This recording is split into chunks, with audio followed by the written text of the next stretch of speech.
Let's say the 5-year survival rate was maybe under 10%, which is not what you want to hear. It's been over a year since then now, and all the scans have just shown there's nothing. My blood work is excellent. There's no cancer markers going on, and so on. You just heard from Petri, a stage 3 colorectal cancer survivor who beat the odds. Join us as he shares his journey from a devastating diagnosis to the life-changing choices he made along the way. Hi, Petri. Thank you so much for joining us today. I'm really excited to speak with you. Let me share with you, it's, we're recording it now in October, and it was in October of 2018 when we launched Heal Navigator. And we had this idea of like how we want to share stories of hope and inspiration with people. And we knew that these stories are out there, even for later stage cancer patients. So I'm so happy that you're now here with us and kind of closing the loop on this. Fantastic. Thanks, Adi. Great to be here. So I want to start by you telling us about yourself, like before everything started. Right. Well, yeah, sure. I was in my mid-30s, roaming the world, basically. Had a great international job, sort of living life really to the fullest, leading a energetic life, traveling, working, and meeting friends and everything. Computer-focused work, sitting down when I was at the laptop or at the computer. Rather than that, living a very happy, fulfilled feeling life with plenty of exercise and decent diet and all the things you'd expect. Well, then, in a bit after COVID, in the autumn of 2021, I got a diagnosis of colorectal cancer, stage 3. And it had been really quite symptom-free till then. Like, if I really try to scrutinize backwards and think, were there maybe some signs? Perhaps, but it's one of those cases where you don't necessarily have much forewarning at this age until things get serious. When, in my case, the tumor was discovered because it sort of pushed through the intestinal lining. So it's kind of all nice and self-contained in there until it's not. And then things got serious. What made you even go to the doctor? Well, it was pretty inevitable at that point. From a healthy and energetic summer kind of ended with constipation that went on over a week. So you're going to the doctor. It's not even an oncologist back then, I guess. It's just like a general physician. That's right. So I'm based in Finland and went to the local Finnish doctor, and they were pretty immediate in catching that this was something serious and sent me straight to the hospital, basically, for further stuff. After, I suppose I had to insist a little bit. The first, when I saw the nurse, they were like, take some stronger laxatives. And when they weren't really doing anything, then things got serious, more serious still, and went to the regional hospital, basically. Oh my gosh. So you're going to the doctor after an incredibly eventful summer to learn that you have cancer, and it's already stage 3? Right at It was stage 3. Yep. Well, it was an interesting, I suppose, process of discovery, because when you went to the hospital, they do the scans and it's a bit unclear. As the process kind of unfolds, they take me in as an inpatient. They start doing scans. Immediately, they know it's something a bit more serious. They have to clear the blockage and remove the constipation. And then things get serious because it's discovered it's stage 3. It's, multiple centimeters large, and it's seen from the scan results that it's pushed through the lining, and immediately there's a desire to open a colostomy to bypass the blockage. So life changes very fast. But also, as I am in that hospital, I recall very vividly that first week and a bit, every kind of few days, the doctor comes in and has more information to share, and that kind of reperspectivizes the severity of the situation and the duration of it. Life changed quite a lot dramatically, so you kind of have time to think that this is very serious right away, but then you kind of get told that, oh, well, this is at least a 4-week ordeal to get things sorted, and then it shifts to, well, we should be thinking of this as at least 3 months of something as this can get sorted, and over again until like maybe next Christmas we'll have all the processes done. So over that week, more and more information came through, and the true severity of the situation became clearer to me. So at the beginning, what was it like for you even to receive that diagnosis, I guess you didn't even know quite what it was or what the plan was. Yeah. It's, of course, a momentous thing. Um, when you're in the hospital bed and you have time to think about the worst, think about the possibilities. I was very lucky, of course, to have family and friends nearby and supporting me. That was a really crucial support. Feeling also very supported by the hospital and the medical establishment made it easier to face something that inevitably is a big change and big shock. I tend to be a very pragmatic person and somehow fundamentally wired to be pretty optimistic and can do. So, big shock, of course, but sort of not really paralysis. And then information starts trickling in about the severity, as you mentioned, of your diagnosis. Do you go like to a second opinion, or how does that look? Well, over here in Finland, I suppose the trust in the medical establishment is very high. We at least by some claims, have just about the best cancer care, the mainline cancer care in Europe. So my first instinct was, these people know very, very well what the situation is, and they were able to be very candid with me what the realistic pathways were. So it's more just sort of straight on jumping into the practical procedures that were suggested. So that was Mhm. the colostomy, some intensive but very localized radiation first off, and then kind of into the pipeline of some chemo and surgery to remove that section of the colon that was impacted. So you've done everything basically that they suggested. Yes, absolutely. So I was the good boy, good patient, and kind of went through the mainline gold standard treatment. Thankfully, it was very rapid and very professional. So I did the radiation, did the 4 rounds of chemo before the resection, and that was pretty substantial overall operation, followed by more chemo to try and make sure it doesn't come back. And that was the first whole experience of going through the machine, basically. Yeah. And I'm sure it's a lot of side effects and it's kind of terrible around. For sure. I mean, there's the mental anxiety side of where's this going, and having to go through those cycles where it gets worse, then starts to surge better again, but does compound a little bit. Um, Not the most pleasant thing. No, I can imagine. And who was on your support team? You mentioned some family and friends, but someone in particular, or like some unit that you gathered around you? Well, certainly, yes. Local friends here in Finland and my international group of friends was very instrumental in that, and just sort of my parents and my sibling being available was the core group. I wouldn't devalue the capacity to be able to work as well, at least for me. Um, Being able to do this remote software, computer oriented work gave this pathway to be still engaged with the world. And that was also mentally very good. So I do count the work environment and my colleagues into that support group as well. Then. For sure, to get your mind off things, to know that you're not just the disease and you're not just a sick person. You So, have other identities and other hats as well. So that's definitely a blessing. And then when is it that you start looking for more options mm. or more things that you can do? Well, I'm recovering from the surgery, and despite the chemo pains, there's sort of no major hindrance. I mean, you have the colostomy bag and everything. But coming to the fall after the summer, they give you some chemo afterwards to keep kind of trying to ensure it doesn't come back. But then they start sort of saying, like, look, there's maybe a little bit something there. Maybe we didn't quite get all of it. At the very edge of the clip that we cut away, there's some cells that weren't probably fully healthy. So there's always this lingering feeling of something might be coming back, and let's just try and follow along with everything. But then come that following winter going into 2023, sort of this feeling of, okay, let's keep on giving some chemo, like try and eliminate that little dot.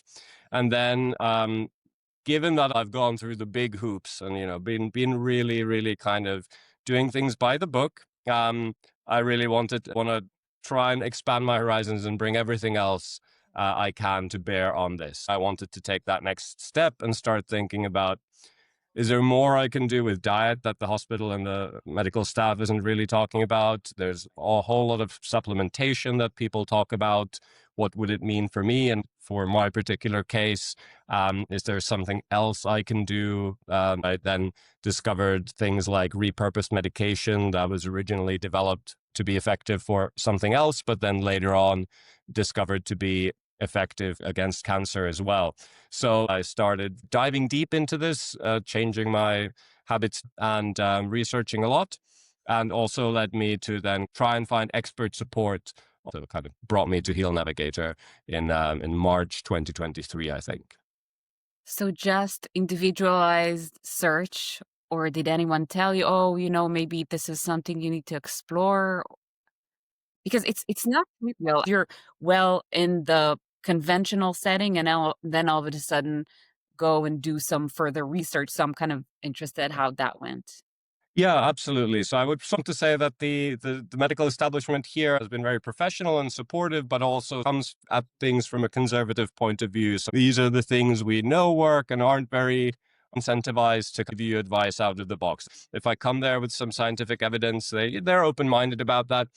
But so there's more coming from myself and being luckily able to participate in forums and read scientific papers, even in English, and the realization that the statistics overall, in my case, weren't very much on my side.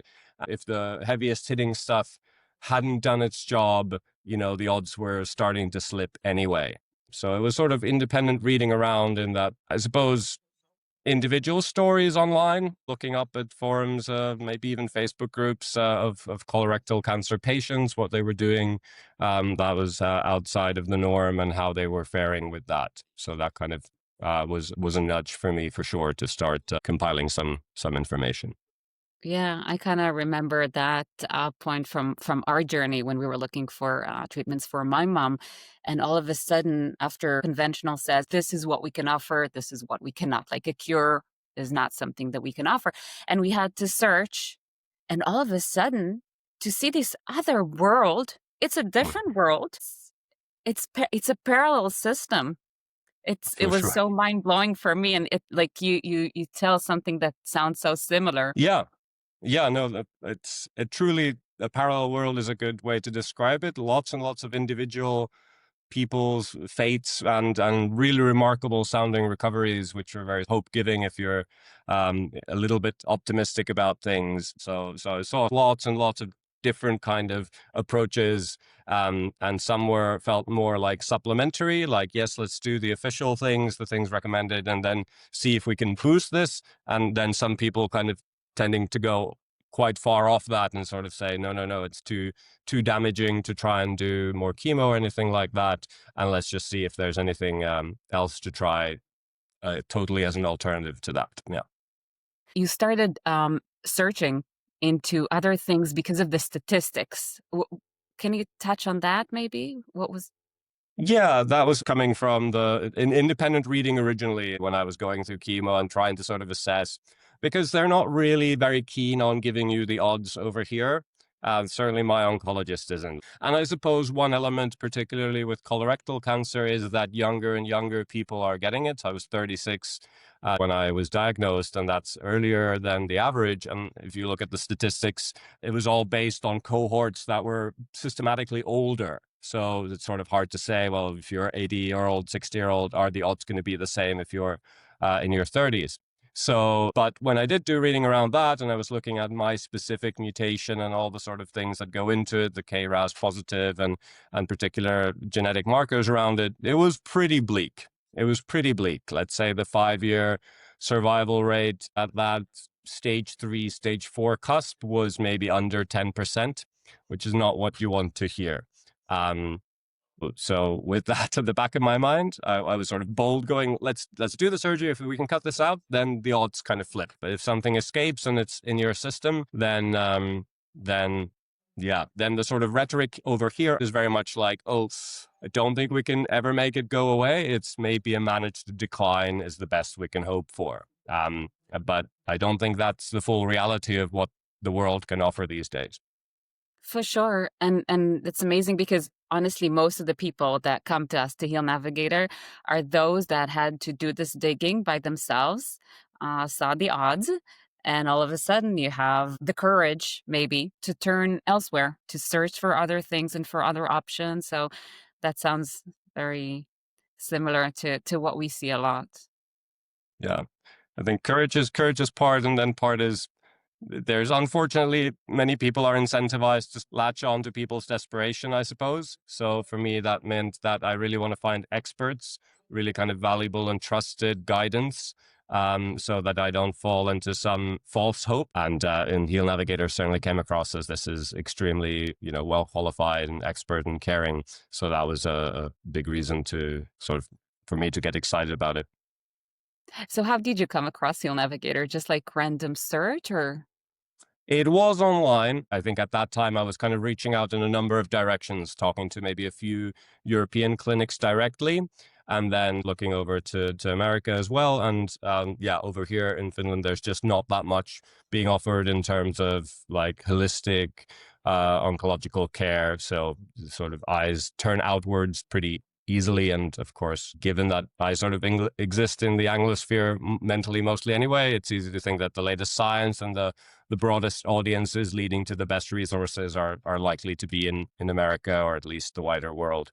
So yeah, online searches, good reviews, but I think it was really the initial conversation, especially the chat I had with the nurse from Heal Navigator, that really sealed the deal for me.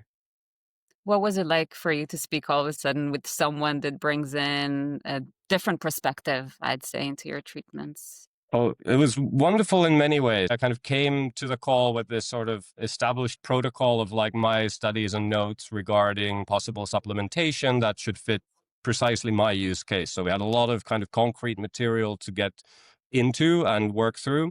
But first of all, of course, I was struck by the extreme warmth and care from the nurse.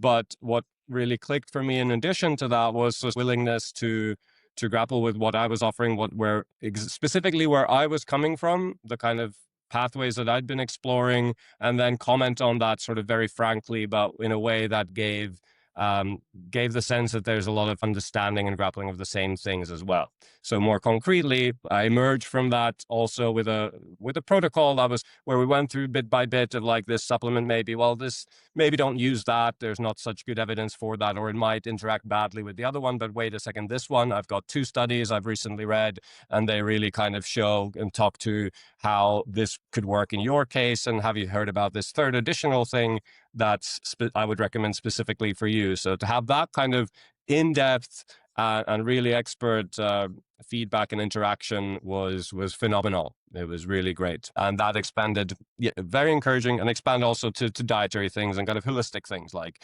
really in contrast to this more mechanistic way that things are done in the main establishment. This was clearly an approach that was trying to draw connections wherever possible between really core elements, your lifestyle, health, diet, exercise, sleep habits, everything in the body. So that was very positive.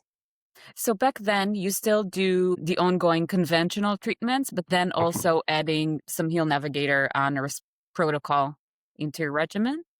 Yes, absolutely. I think the overriding thought I had was like, look, if I can take the lifestyle changes and supplements necessary to protect my immune system whilst magnifying the impact of chemo, I can take that second line chemo and have it work more effectively than expected as well. So trying the best of both worlds, certainly not abandoning the things that I'd seen work when I first started taking chemo. It very visibly did impact the tumor. It just does bad stuff as well. So that was the overriding thought. Can I sort of protect my immune system as much as possible? Can I also help chemo do its job so that whatever residual was there could be eliminated from view entirely? So you started doing this other integrative regimen, and do you feel better, or did it change anything for you? Yeah, absolutely. So the most prominent change I'm happy to talk about was there's this sort of general sense of better well-being, but I did start fasting somewhat, and especially doing some water fasting around the chemo. So this was 24 hours of no calorie intake before the chemo drip. That would last a few hours, and then try to go for at least 24 hours afterwards as well, with just water. And there's a number of medical reasons for that. In short, that basically puts your body in starvation mode, your healthy cells become more discerning and don't take just any random stuff as easily. So chemo kind of skips healthy cells by more easily, whilst ravenous cancer cells are always willing to take stuff in. So you end up with healthier cells staying healthy and cancer cells getting an even higher concentration of the poison you want them to get, to simplify the situation, plus all kinds of other benefits. So doing this water fasting around chemo, and this is a tough sell to many people, like what, not eat food when I'm feeling rubbish,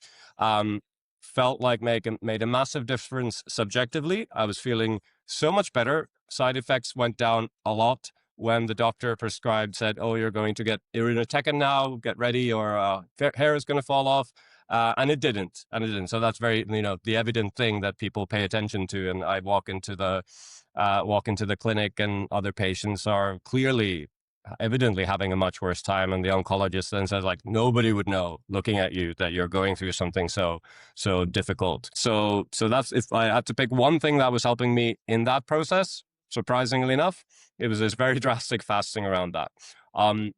But then, of course, the supplements as well, things like melatonin helping me sleep, has lots of benefits for immune system boosting and everything. That became my primary thing. Given how the immune system is suppressed by chemo, I still was able to go through many years with barely any flu, like maybe 2 flus in 2 years or something like that. And they went by very fast in a day or two. So from the fasting, supplementation, paying more attention to everyday habits, kept day-to-day life better. And on top of that, it did make the chemo work effectively. Certainly my oncologist was very, very pleased at the rate at which that weaker chemo was eliminating what was sort of still visible.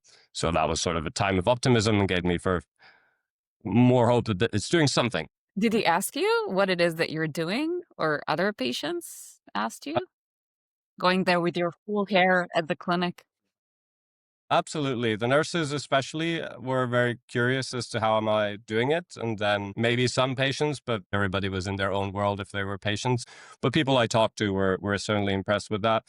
But the doctor as well, I wasn't hiding anything about this. I was just saying, this is what I'm trying to do, and these are the reasons for it. And he might, not have had the deepest understanding of some of them, and that's fine. It's not part of the training. So kept him abreast of it, and consistently he's been very impressed. That's amazing. And we get a lot of this kind of feedback specifically also about water fasting. And it's incredible. It's very hard, of course, to do, but it's so available to you as well. Like, you don't need any fancy anything at home. You basically need nothing, quite literally. Oftentimes you're told, oh, you have to eat a lot, have to eat as much as you can. Yep. You have to keep your weight, but then you get all those side effects. And Exactly. so, Keep doing that. Or sort of, once I'd seen the benefits and then I saw other patients being offered ice cream, or do you feel bad, take something sweet. I'm like, no, don't take the glucose now. I would absolutely do water fasting. It's a tricky proposition if you haven't tried it. I would say and add that once I showed myself that I can go for 24 hours without anything, it became a lot easier on subsequent times. It kind of flipped a mental switch somehow. So at minimum, I try and recommend, if anybody asks, that if you can try it for one day, it does become easier. yeah, for sure. It's the mental aspect of it, I think, more than anything. So it makes sense. And so at what point do you decide that you need more than that? Well, so it worked really well in going into the summer, and then come fall again, I started feeling some kind of niggling pressure inside. Is it because I'm being so active and there's this stent that's kind of keeping something as a precaution, or is it something happening? So kind of that anxiety deep between scans. It was like the next scans were showing, like, look, it's back, it's there, it's progressed more slowly, and other patients in your position could be in a way worse position, but it's still there. And that's, of course, when I'm like, look, to myself, I'm like, I have to go all out and find whatever else is out there. Look at these alternative clinics, have another look at any kind of vanguard possible clinical trials that are happening, and anything else that could really be a game changer for me. And that's another place where Heal Navigator was absolutely crucial for me, because that's where I got a recommendation through Joni, the nurse I was working with, that Heal Navigator had connected with this immune therapy that might be extremely promising for someone in my position. So I can talk about that. Sure. Um, So that was at that time I was sort of looking at these immune therapy options in Europe and some other places as well, and emailing of researchers all the way to China, UK, and America. And I suppose it was weird how the European clinics were just very unwilling to give any case studies, any patient testimonials. So I was quite skeptical that given the severity of my situation, they would be able to do enough. But what a recommendation I got from Heal Navigator was for this patented dendritic cell immune therapy offered by this American company, Immunocine, but not yet available through mainline care in the US. Instead, they have clinics in Mexico, which is a bit of a question mark, certainly if you talk to people in Europe about what's this. But it really is an order of magnitude more effective when it comes to this kind of dendritic cell therapy, immune therapy, as it turns out. So there's a lot of science behind it, papers released, and FDA has fast-tracked at least one of their lines towards treatment. So it did have this sort of validity enough for me to get very interested. Briefly, dendritic cell therapy is about taking a part of your tumor and then taking these dendritic cells, these larger immune cells from your bloodstream, the ones that basically identify threats and direct the immune system to attack the threat. So once those cells have been harvested from your body, training them up specifically to target the tumor that you have, and then putting them back in your body. So that harnesses your own immune system's response against this disease, which is kind of what the body is doing all the time as little mutations appear in your body. There had been some extremely positive sounding statistics and also case studies already on Immunocine's site. So I got very interested, and all thanks to Heal Navigator, and started that contact, and that all happened pretty rapidly. So I remember being in talks with them already in December of 2023 for possible treatment early on in 2024. I was doing all the possible blood panels and testing that was available and what they requested to go through to get to that Immunocine treatment. At the same time, I was continuing other self-advocacy and got this recommendation from a cancer researcher here to ask for an extended genetic panel of my original biopsy. The main result that came from this extended genetic panel, I was prepared a few pages of notes for my oncologist to try and call it through the public system to persuade him, but he was very easily persuaded in the end. He was like, okay, that makes total sense. A 1 minute's phone call, basically. So that was the situation I was getting into in going to Mexico in February 2024. So it sounds like you were excited to go. Your doctor was on board, which is not a small thing. Yep. Did anyone try to talk you out of it? I mean, going to Mexico Yeah. for alternative treatment, which it's also very pricey. Mm-hmm. Sure. Not a cheap thing by any means, and unfortunately not available to absolutely everybody. So very kind of fortunate to have some savings to be able to go for it. It's a big bet to make on your life. I suppose the people close in my life, I was either able to browbeat them just by saying like, look, here's all the research I've done, look at my folder, or just kind of talk through that. But nobody was really that in-depth aware or kind of skeptical. Maybe I wasn't making the biggest deal to everybody that is, hey, I'm going to Mexico for this thing. It's more like, hey, there's this immune therapy that's really promising, and it's coming from Texas University science and all that. It was more like, well, we hope you know what you're doing. And for the doctor as well, I'd been cultivating this sort of frank, direct relationship, and I know that's not always so possible to do, and they really respond differently. So I'm grateful for that, and for somebody being close to or past the retirement age but still being very open to new thoughts. I was very fortunate to be able to spend that energy that I still had to kind of try and find the right ways to articulate and justify what I was doing, and then get that support, and that was helpful. So we paused regular chemo long enough. There was this request that there hadn't been any for at least a month, I guess, before Immunocine treatment. So we paused that, and it was all done in accordance and sort of above the board, which was great. So you pause the chemotherapy, you go to Cancun, and you meet with the clinic. What was it like? I'm sure quite different than the Finnish system.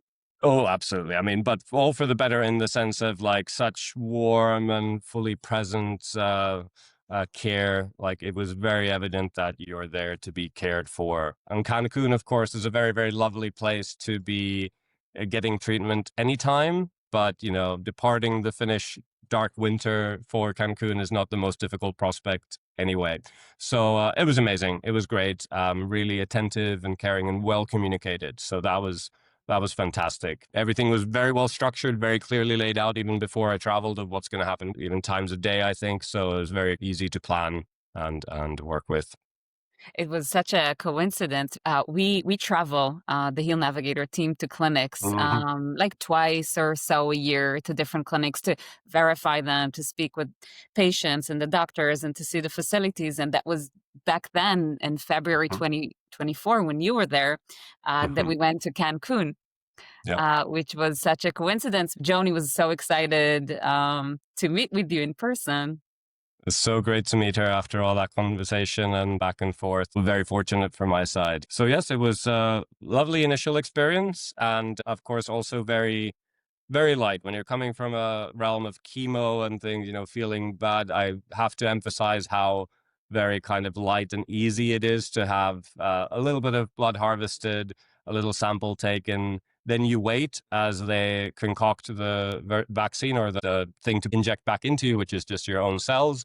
And that injection is immensely easy, just into the lymph node, you know, 2 minutes, 4 minutes sitting down, something like that. A whole world of difference. You're just enjoying the sun. And the worst immediate thing you can get is the light flu symptoms, maybe as your immune system adjusts. That's the sort of playbook. Got a little bit more complicated for me, um, but sort of fundamentally for good reasons. But I can talk a bit about that, of course. Of So course. given and yes, so everything great so far. And it started working basically right away, within a week or two. If the whole treatment is kind of based around having 3 injections of your own cells back, kind of spaced at intervals for maximum efficiency. So after the first one already, I could feel things were happening. And then after the second one, my kind of curse at that time was that things started to work really, really well. Like there was a more than 10x increase of immune system activity around the tumor and fantastic. You can go to feel it. But given the situation, the location of where it was, that caused constipation again. It was kind of getting blocked again because there was this inflammation, localized inflammation around the body. And then, unfortunately, I got put into a local private hospital to look after that. And they weren't necessarily maximally great at handling the situation. As they were trying to open that up, burst my colon and caused some sepsis, which is not a great thing to have. So I ended up in the hospital in in pretty intense conditions in Mexico, and yeah, that opened up the episode of being there for well over a week, 2 weeks, I guess, and then flying back to Finland for care as soon as possible to look after that, being on antibiotics and seeing there were maybe a couple of days where people were quite concerned whether there's going to be some organ failure or even worse. Thankfully not. Thankfully not, because I was in the hospital when they were unpacking that. They were at least able to catch the sepsis immediately and start doing stuff for it. And yeah, not part of the treatment plan by any means and very, very severe. Um, I did find it already at the time ironic and hopeful that the reason this was happening was because the medication was being very effective. So as I got home and started this gradual recovery from a pretty hairy situation, it was still very evident that the immune response was ongoing and ongoing strongly. I had been in daily pain and growing pain. And I was on opiates daily to manage that pain and so on. But as the Immunocine treatment started taking root, I could feel that tumor melting away. And given that it's in the colon, you kind of see it as well. The pressure inside dissipates, pains go away. And what an incredible summer to go through after a hairy situation. Uh, Earlier on in the summer, we also start that Keytruda, that checkpoint inhibitor stuff, which is also very light compared to chemo. So like a half an hour drip with no real immediate side effects. So over that summer, I get better from sepsis, thankfully, intense times, and then feel better and better, build up my strength again, feel the pain dissipating, in August, early August, I think I kick off all the pain meds, which is a rapid timeline, right? From like start of April to start of August, that tumor just disappears. Well, that's how it felt to me. Went to the scans, and then the doctor sees the same. Look, we can't see anything active here anymore. It's all gone. What have you done? This is, he puts a lot of faith in the Keytruda, which he was getting through the Finnish system, of course. I'm like, well, like I did get the Immunocine stuff as well, and it was doing massive things. That was a really remarkable 4 months for me. And you could just really feel and see and experience, and then have scientifically validated how that immune system function was eliminating the tumor. And it's just been good days since then. It's been over a year since then now, and all the scans have just shown there's nothing. My blood work is excellent. There's no cancer markers going on, and so on. So it's been a year of absolutely fantastic results and capability to live and do lots of sports and work and everything imaginable, travel as well. And yeah, in springtime, then they were checking the pipes and seeing everything's good enough to kind of close, because they opened an ileostomy when the sepsis happened. So they closed me up again. So now I feel entire again. The cancer is gone, and gone for now, not visible in any scans and any blood work. And it's been quite a ride, but I wouldn't have happened without Heal Navigator. And I don't think I would have had as nearly good chances to weather all of it so well if I hadn't been trying to take care of my body more with all the kind of holistic approaches going into it. So yeah, that's quite a burst of recollection, but it was a wild time with a good result so far. Amazing. And bring tears to my eyes as well. Couldn't be happier to hear that end of the story, coming from incurable 7% chance to living your life thriving. It does feel like thriving. It's really remarkable. I feel lucky and grateful working with the Immunocine team, and seeing them succeed with me and with others has been great. And yeah, I wouldn't have made that connection to them unless I had the direct recommendation from Heal Navigator. So it's been fantastic. I'm so happy to be a part of it. Are you considered a medical miracle for the Finnish system? Well, certainly the oncologist is astonished in a positive way, and he has encouraged me to take a look at maybe collaborating with a medical journal here to write up a case study or do a proper case study. And I guess people have been approaching you since, people that knew where you were and where you are now. Yeah, absolutely. I've talked about my experiences to friends and family and peers. So sort of in my local circle, I've written a little bit of a blog about that. Now I'm more positioned, more comfortable now that it's been over a year. And, the odds are kind of improving every week, every month, that it remains clear, statistically speaking, to sort of talk more and more about this and share a positive story, because there is an increasing amount of these. Yeah, for sure. And now sharing it with our audience as well. I'm sure it will get to many that are sitting on a limb, not knowing if to take this leap of faith or what they can get out of it. So, thank you Yeah. so much, for sharing. This is so important. No, absolutely. My pleasure. It's not always effortless or easy, as my sepsis experience shows. There's unexpected things that can happen, but the quality of life, how can I emphasize enough, from going from daily pain and the anxiety of wondering like it's just a managed decline from here, to this sense right now of like, wait a second, this could already be a functional cure. That's how it feels like in my day-to-day life, able to do everything. Even without this treatment, which was extremely great for me, having the sort of Heal Navigator type framework and support on protecting yourself, protecting your immune system through chemo or other treatments, possible alternative options, and boosting efficacy of things like that. If that gets you 2 years into the future, 4 years into the future, more and more options are coming online all the time. So it sort of feels more valuable than ever to spread the message that cool new things are possible, remarkable things are possible, but also to try and be a bit more proactive if you can.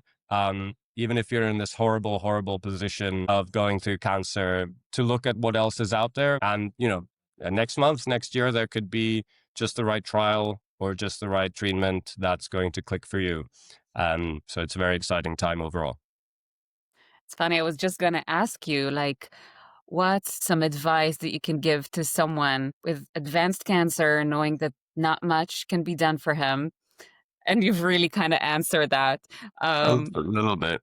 Certainly this faith in keeping on trying and doing what you can, being aware that there's new stuff coming on online all the time, and also that there is a lot you can do proactively to make your lot better. The system kind of tries to make you passive, makes you into that passive patient. And of course, that can work, and there are reasons why it's done that way. But if you are able to take that proactive step in addition, you can really do remarkable things on top, I think. Sure, I agree. And I think for many people, it's very convenient to just follow what the doctor prescribes and not to overthink it. And it takes time to understand that you need to be your own advocate and to participate in the research, kind of like you took a very deep dive in. Yeah, I want to say I know how tough it can be when you're in agony at the bottom of the bed and things aren't feeling so great. Like, how are you meant to rise from that to then do some proactive research on the side? And which is why, well, I would kind of point again to organizations like Heal Navigator are there to support as well. There's a lot of help out there, even if you don't necessarily know about it at the outset. Amazing. Petri, thank you so much for joining us. It's been a pleasure speaking with you and hearing about your story. If Petri's journey inspired you to see what might be possible for your own care, visit healnavigator.com, where you will also be able to read more stories just like his. There you can connect with one of our oncology nurses or explore trusted clinics offering integrative and alternative treatments. You'll find the link in the description, and if this story gave you hope, please share it so others can find it too.